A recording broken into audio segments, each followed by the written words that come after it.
Sarauniyar sarki ta faɗi a tsakiyar kasuwa.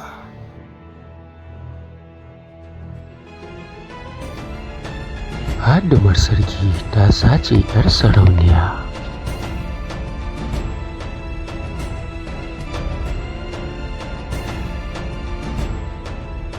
Ta musanya 'yar sarki da 'yarta.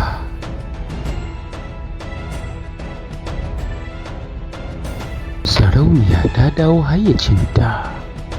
'Yar hadima ta koma 'yar sarauniya.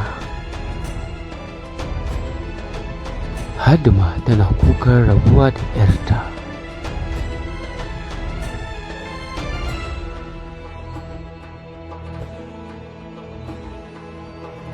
Ta koyi canza kamanninta daga mahaifiyarta. Tana kewar mominta. A ta nan ɓangaren kuma ga hadima ta 'yar sarauniyarta.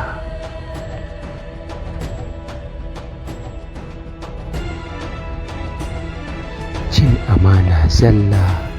'Yar hadima na gidan sarki, 'yar sarauniya na hannun hadima.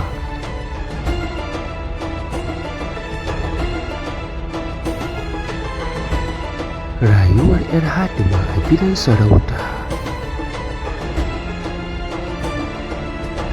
Ga kuma rayuwar 'yar sarauniya a hannun hadima.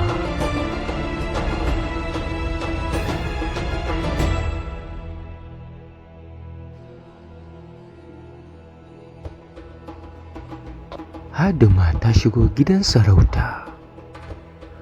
Ta kalli yadda yadda take farin ciki tare da sarauniya. Abin ya wuce tunaninta. Ku biyo mu a kashi na biyu domin ku ga yadda aka kaya tsakanin sarauniya da hadimarta.